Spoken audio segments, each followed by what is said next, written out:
I have relatives in my family who have biblical names, and it makes me cringe because we're not from that particular section of the world, and so therefore I didn't want to name my kid anything English or something of that sort because we're not from England, or I didn't want to give him a Hebrew name because we're not of that ethnicity, but we're products of the slave trade. So we were given Bibles so we wouldn't break our slave captors' necks. Essentially, we were given Bibles to suppress us.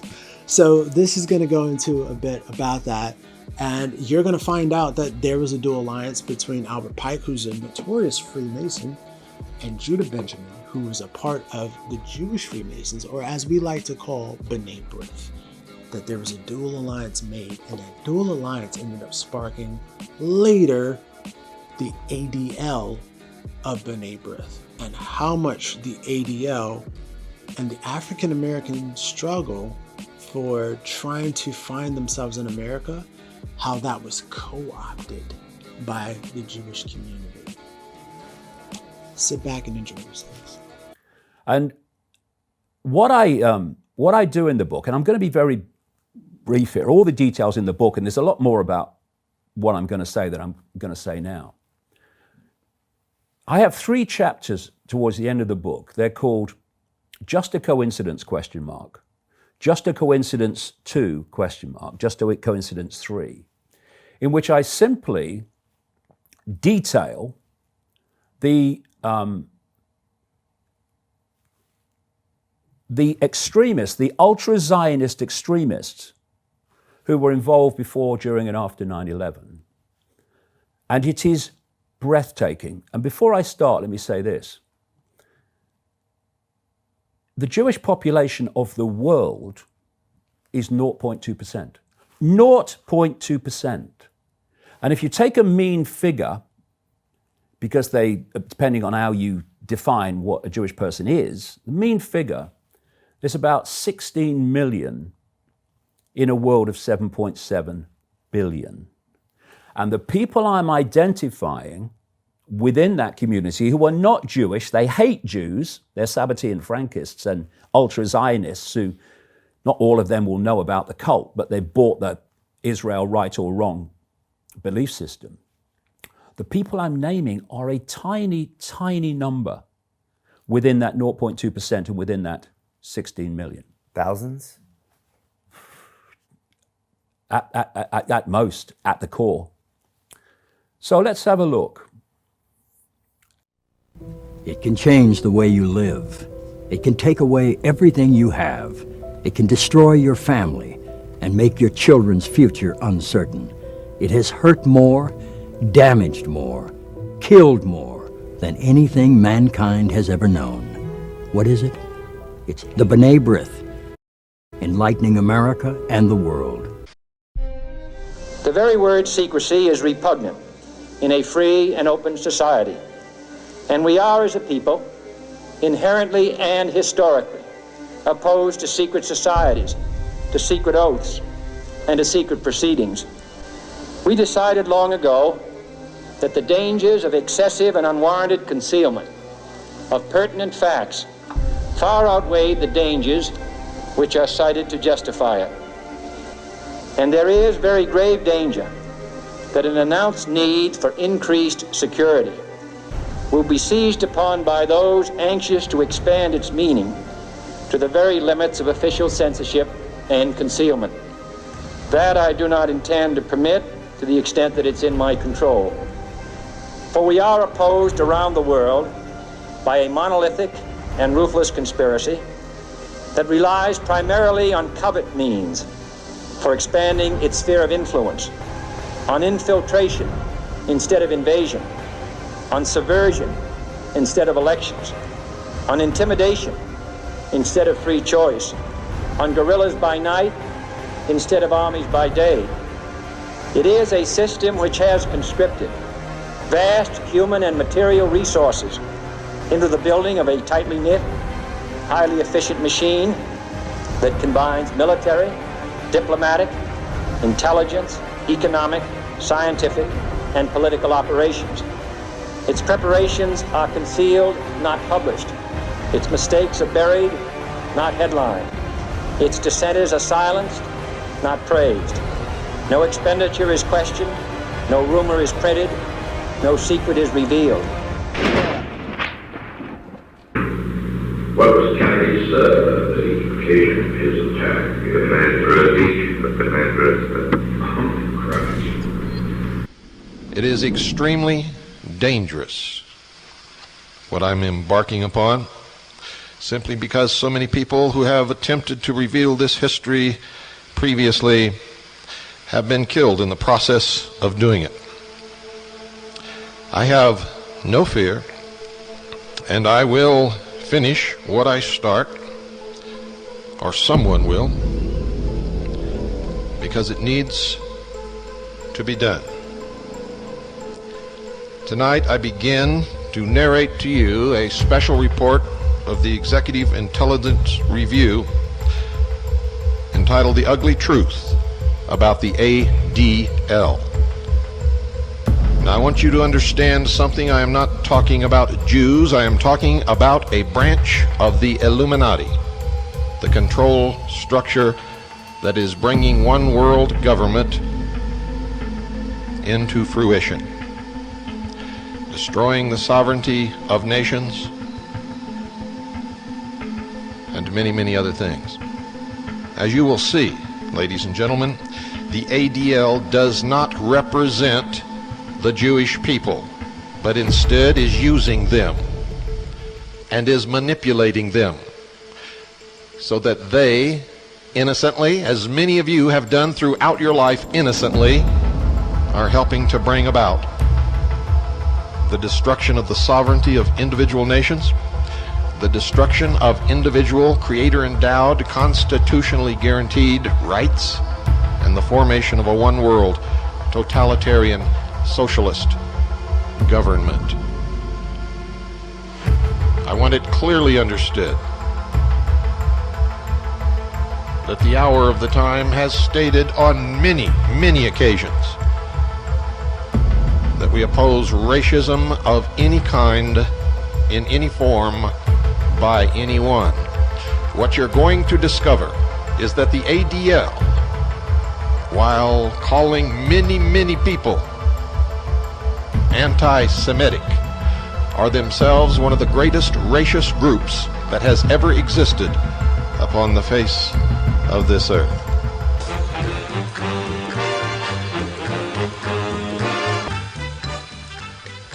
On April 14th, 1865, the day President Abraham Lincoln was shot, will live forever, ladies and gentlemen, as a day of infamy for American patriots and lovers of freedom all over the world.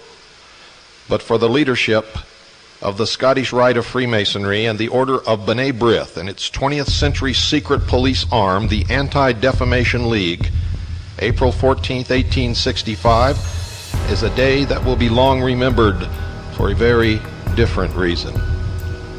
The B'nai B'rith, a pivotal player in the British Freemasonic plot to destroy the Union, was implicated in Lincoln's assassination, something that you've never been taught. That fact does not square very well with its long cultivated but totally unwarranted reputation as a Jewish social service organization and a champion of civil rights.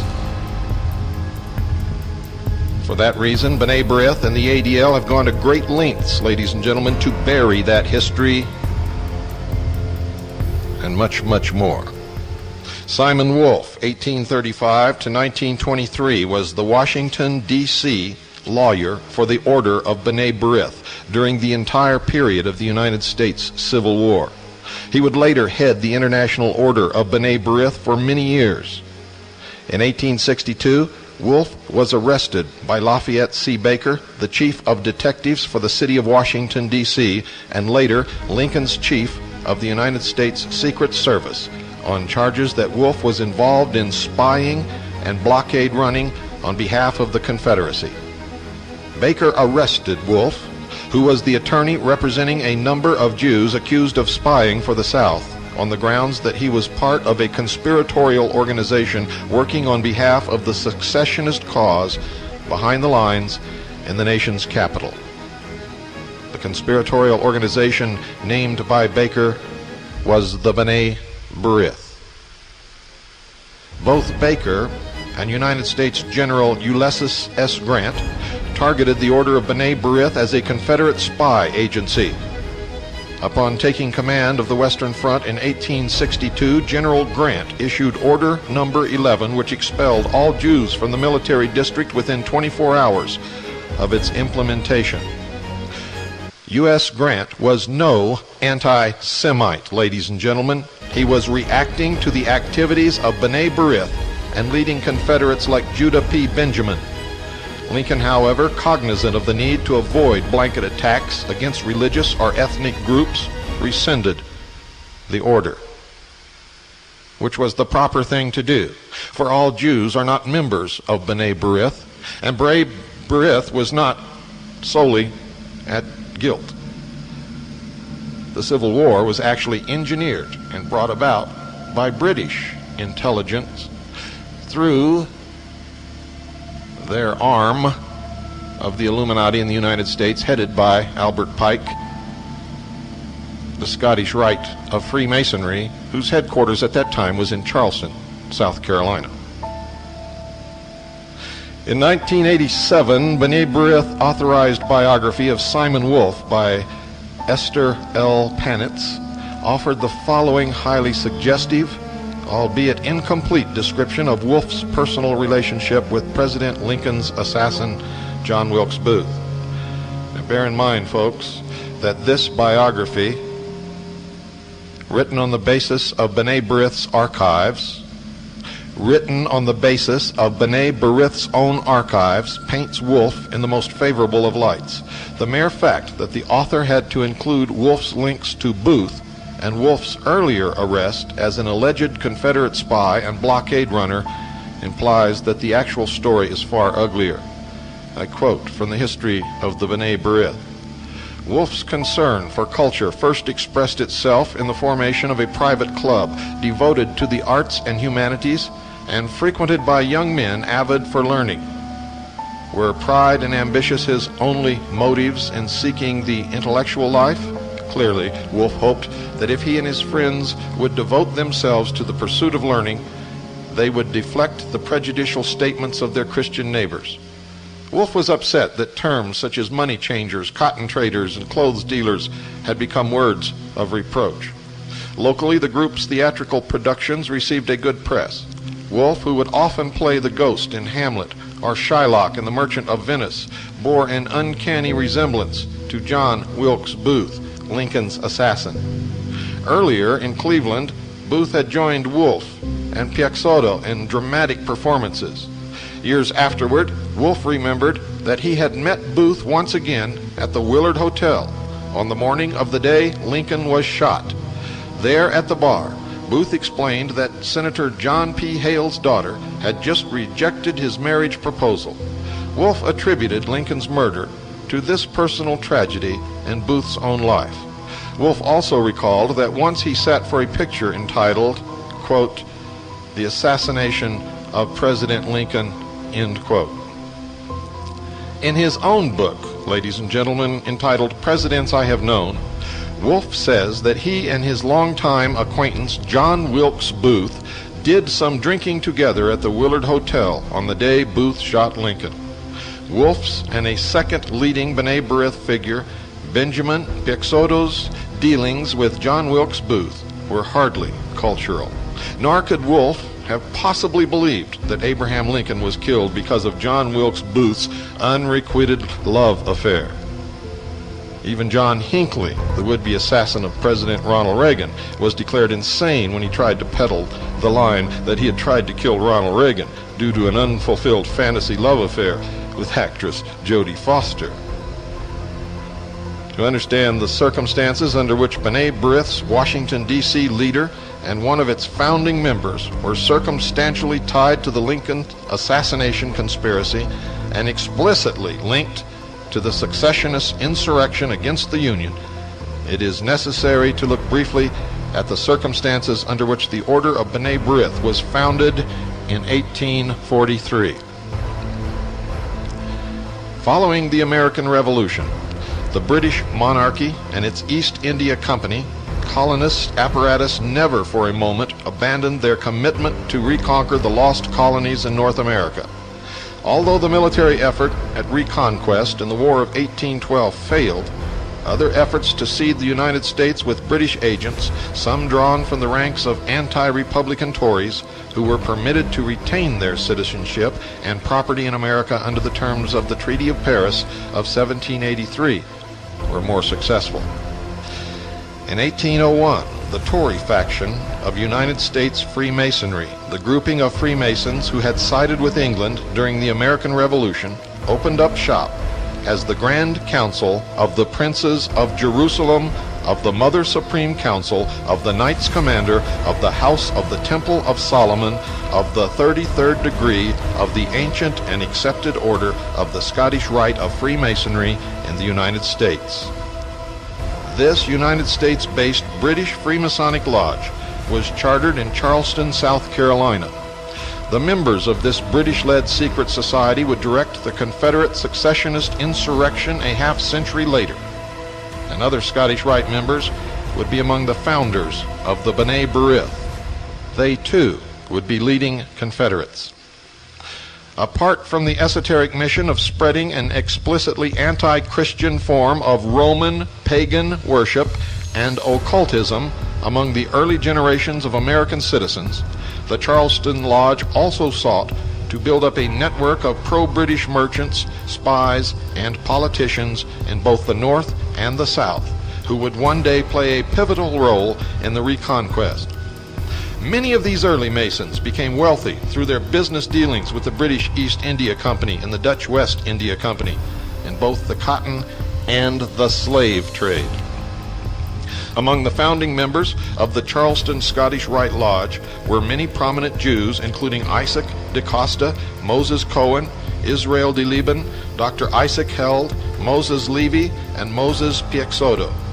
Many of these men, ladies and gentlemen, were Sephardic Jews from North Africa or from Spain, who had originally settled in the Caribbean and engaged in the early slave trade. These Jewish Masons set up their organizations, which also maintained active liaison to Great Britain's powerful Jewish community.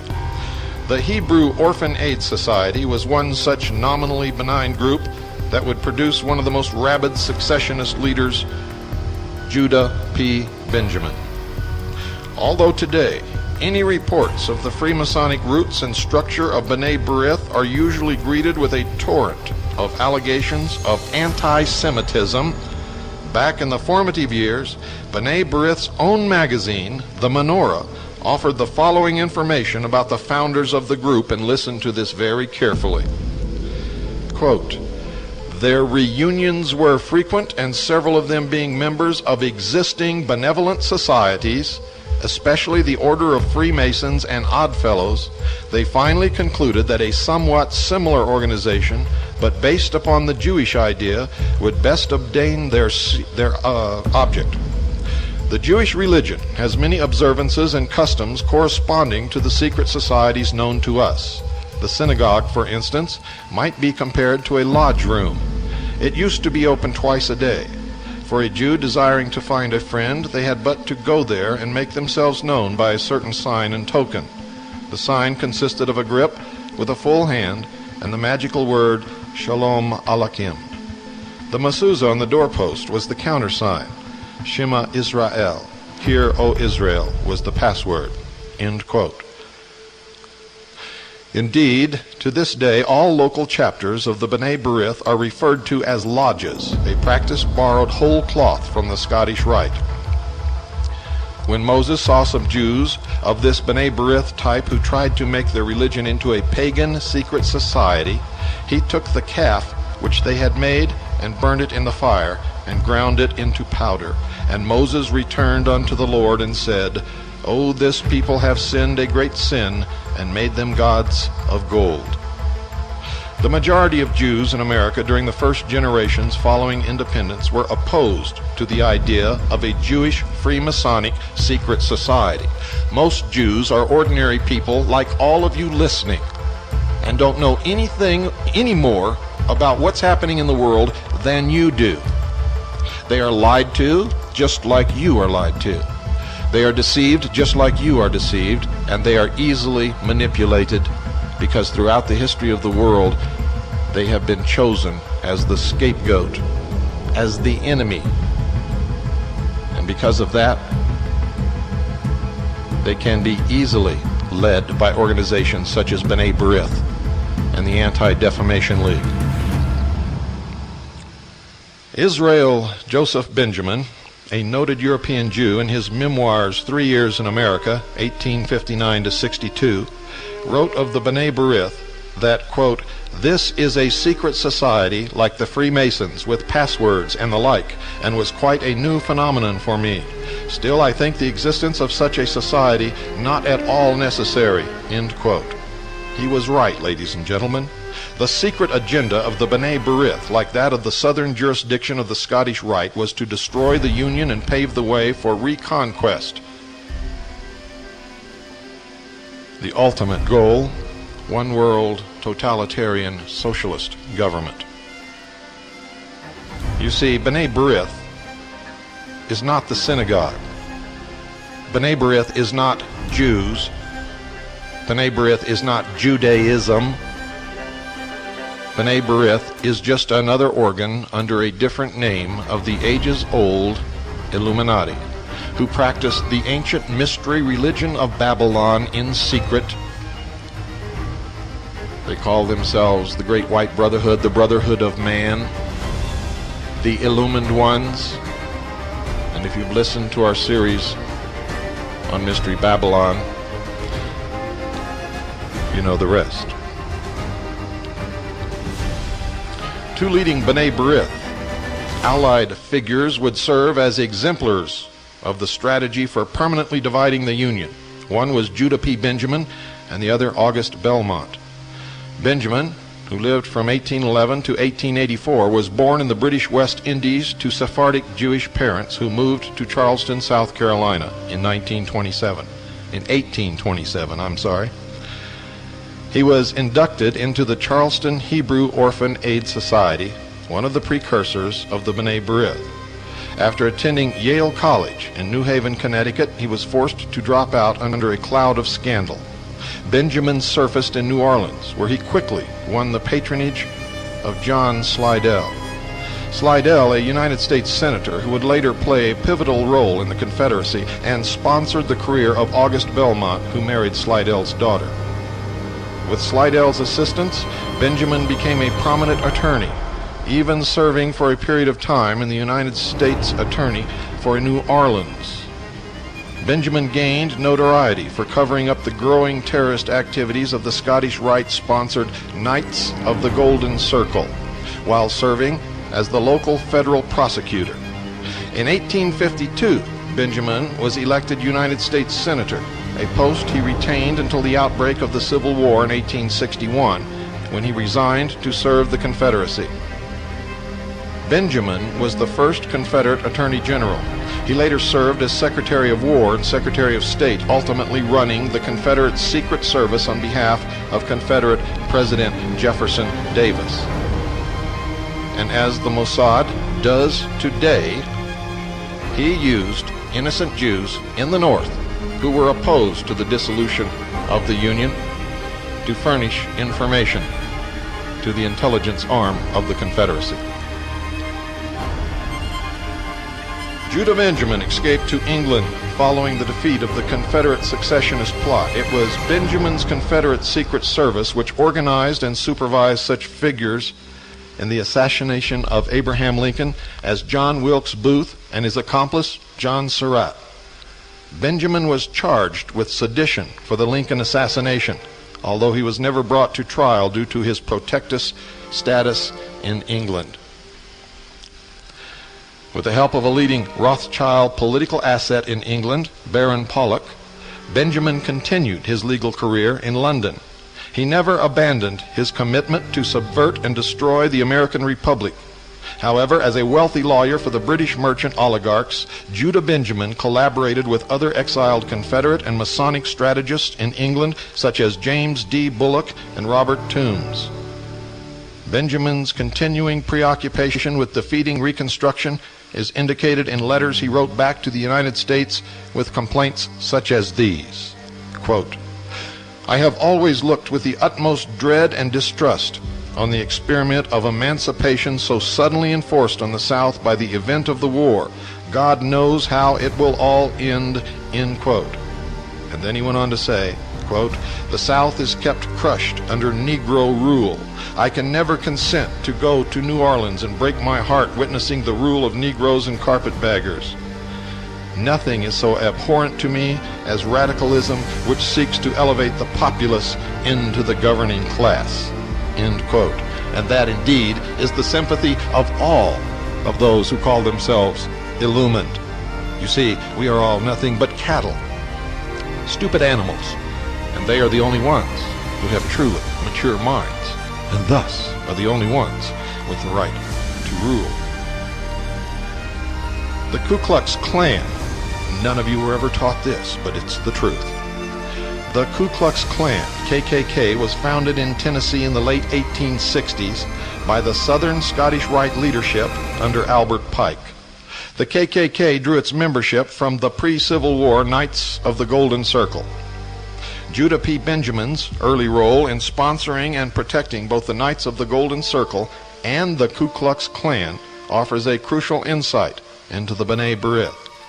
ADL's later role in fostering the revival of the KKK in the post-World War II period.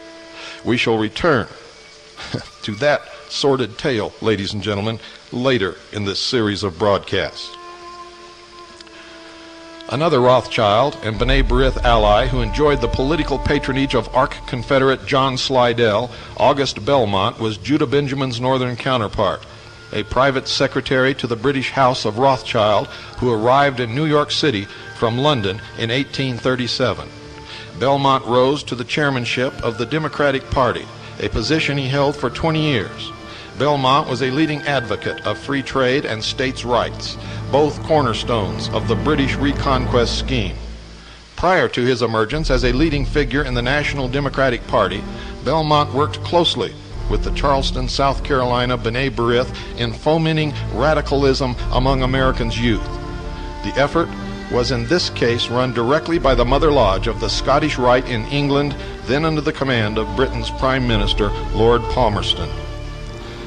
At Belmont's behest, Charleston's B'nai B'rith leader, Edwin de Leon, wrote a pamphlet in the early 1850s entitled The Position and Duties of Young American. De Leon, whose family were slave traders, B'nai B'rith founders, and later leading Confederates, peddled free trade and openly advocated a strong Anglo-American alliance. While by today's standards the appeal for a strong Anglo-American alliance may seem palatable to some, back in the middle of the 19th century, this was borderline treason. Ladies and gentlemen, the phone is ringing off the wall as the fanatics try to get through to deny this. It is the truth. The original research was done by the Executive Intelligence Review. CAGI has duplicated the research down to the T to make sure that this material is true. And it is absolutely 100% legitimate and historical truth from beginning to end. And that's why the ADL and B'nai B'rith has never sued the Executive Intelligence Review over this report. Belmont's Young America members were among the draft rioters and radical abolitionists who disrupted Lincoln's Union war mobilization to the benefit of the Confederacy and England. During the early phase of the Civil War, England tried repeatedly to intervene into the conflict with ceasefire plans that would have ensured the permanent dissolution of the Union. During the Civil War itself, while the majority of American Jews sided with the North, make sure you understand this, folks, so you know that this is not a racist or anti-Semitic program or report. The majority of American Jews sided with the North and fought valiantly to preserve the Union. The B'nai B'rith was predominantly pro-Confederate. Even in New York City, the lodges preached secession. The Baltimore Hebrew congregation, founded by Dutch Jews who made their money in the slave trade, heard sermons by Rabbi Morris Raphael and the following. And he said this, quote, "Who can blame our brethren of the South for their being inclined to succeed from a society under whose government their ends cannot be attained, and whose union is kept together by heavy iron ties of violence and arbitrary force? Who can blame our brethren of the South for succeeding from a society whose government cannot and will not protect property rights and privileges of a great portion of the Union?" End quote. Following the Civil War and the assassination of President Lincoln, many of the Jewish slave and cotton traders from the South, typified by the Lehman Brothers, moved to New York City and became prominent in Wall Street banking and stock brokerages. With the defeat of President Lincoln's Reconstruction program following his assassination, President Andrew Johnson pardoned the Scottish Rite insurrectionists. Now listen to this closely. President Andrew Johnson pardoned the Scottish Rite insurrectionists, including General Albert Pike, and accepted a rank of 32nd degree in the Southern Jurisdiction Freemasons. That was his reward. Suspected Lincoln assassination plotter Simon Wolfe was also absolved of any criminal culpability for his wartime activities. Only non-Freemasons and non-B'nai B'rith were prosecuted for the crimes they committed during the Civil War. The legacy of British Freemasonic treachery against the Union survived intact, including the B'nai B'rith.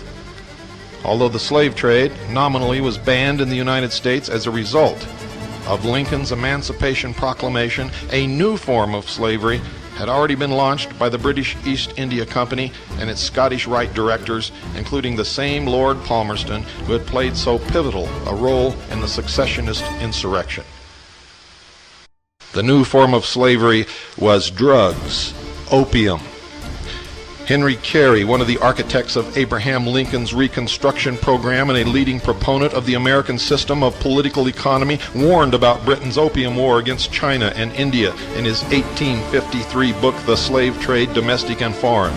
Get the book and read it. He described the trade in, quote, "that pernicious drug opium," end quote, as, quote, "one of perfect free trade," end quote.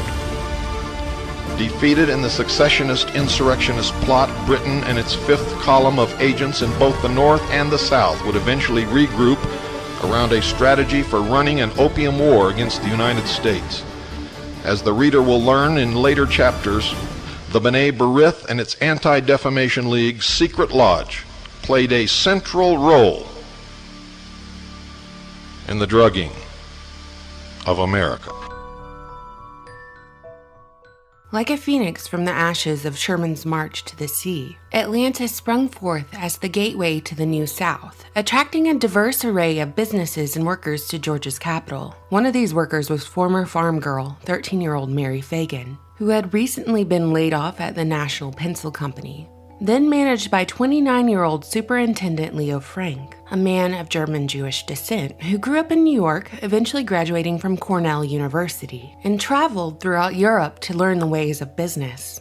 Though he journeyed south only a few years prior to implement his European lessons, Frank made fast friends within his community, becoming president of the Atlanta chapter of B'nai B'rith, which is much like a masonic society but strictly for Jewish folks that was created in New York after the American Revolution.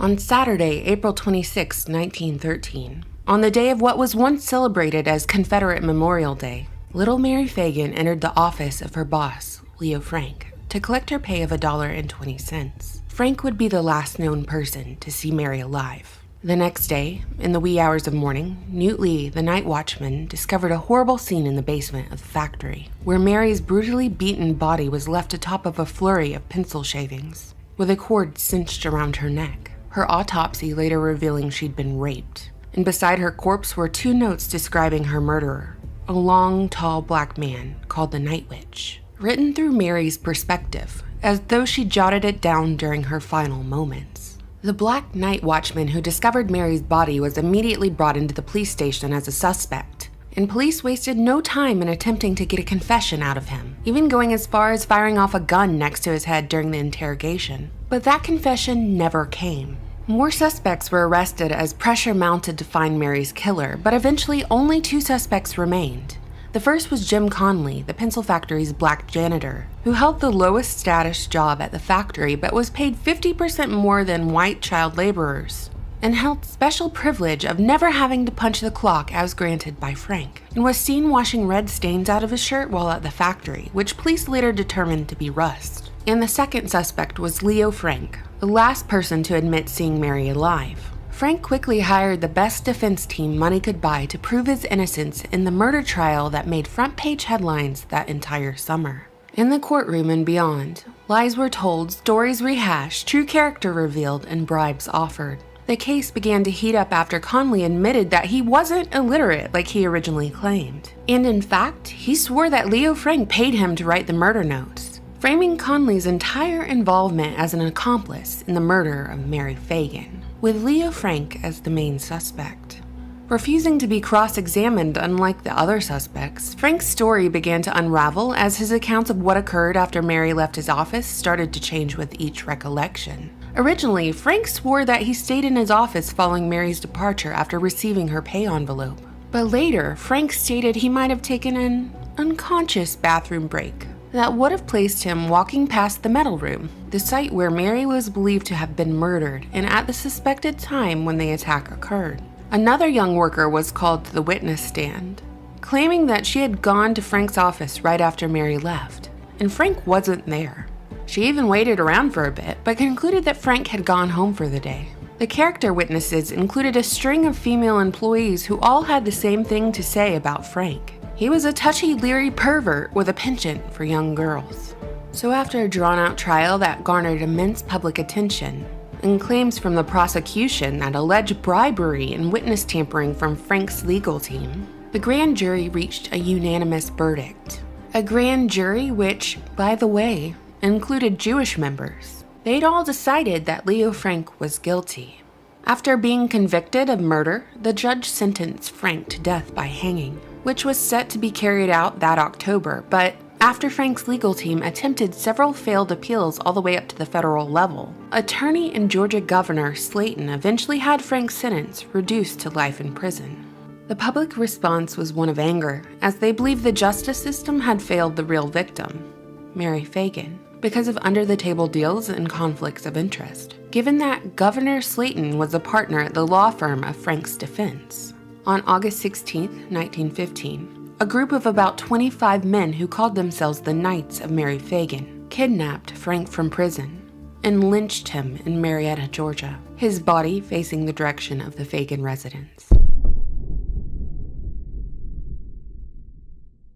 Though they described themselves as a benevolent organization, by the time Mary Fagan's corpse was 6 feet under Georgia clay, B'nai B'rith had already been publicly accused of espionage during the Civil War and implicated in the assassination of President Lincoln, with the goal of subverting and fragmenting America so that it could once again fall under the British crown, as documented by both Gentile and Jewish scholars alike. During the Civil War, agents of B'nai B'rith even worked in cahoots with Confederate General and Sovereign Grand Commander of the Scottish Rite's Southern Jurisdiction, the infamous Freemason known as Albert Pike. It was reported that after Leo Frank was found guilty and convicted of murder, he was once again re-elected as president of B'nai B'rith's Atlanta chapter, whose members were adamant in perpetuating the narrative that Frank's fate relied heavily on Conley's testimony, the testimony of a proven liar and second-class citizen in the post-Civil War South. And B'nai B'rith even went as far as inscribing in stone that everyone in the courtroom during that sweltering southern summer, aside from Frank and his defense team, was either bribed, threatened, or fell under one all-encompassing term, an anti-Semite. The same year, the Federal Reserve System was created and Americans began paying federal income tax. Leo Frank was convicted of murder, and as a result, B'nai B'rith created the Anti-Defamation League, what would serve as the public relations arm of their benevolent organization, with its original mission statement to stop, by appeals to reason and conscience, and if necessary, by appeals to law, the defamation of the Jewish people. As the years watered down the public awareness of the Leo Frank trial, the ADL ramped up their campaign to paint Frank as an innocent man, and victim of anti-Semitism. Their efforts stretched across various platforms, publications, docu-series, college curriculums, and music theater productions. One retelling of Frank's story portrayed 13-year-old Mary Fagan as a temptress who all but enjoyed being sexually abused by older men. The ADL highlighted racial tensions in the South during that time, but conveniently left out crucial evidence in key witness accounts that ultimately resulted in Frank's conviction. Even in her last will and testament, Frank's Jewish wife stated that she didn't want to be buried next to him. Was she also practicing anti-Semitism? The ADL has never been shy about their objective. Unless they could obtain an official pardon for Leo Frank from the United States legal system, it very much appeared that the organization was created to protect a pedophile murderer who managed a sweatshop full of children.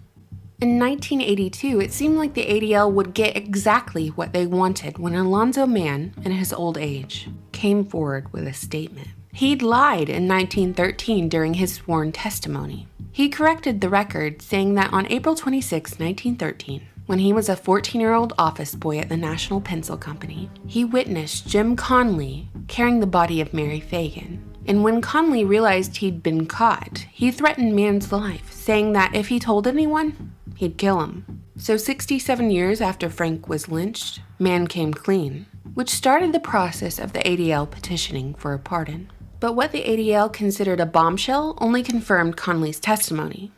He was an accomplice to the murder. An appeal to tribalism would have you believe that an innocent man was lynched for a crime he didn't commit because of anti-Semitism. An appeal to common sense leads you in a different direction. Mary Fagan obviously didn't write her own murder notes, so if Jim Conley was really the one guilty of homicide, then why would he implicate himself in the notes? Isn't it more logical to consider that Conley was probably paid by the real murderer to write those notes in the aftermath of Mary's death, assuring Conley that the physical description of a long, tall black night witch would fit the physical description of Newt Lee, who they both knew would be the one to discover Mary's body the following morning. Pair that common sense explanation with the forensic and circumstantial evidence, character witnesses, and the ever-changing personal testimony that eventually planted Leo Frank at the scene of the crime at the time of Mary's death, and that's how a unanimous guilty verdict was reached. Hey guys, if you want to watch more clips, click here. And if you want to watch the full podcast, click right here.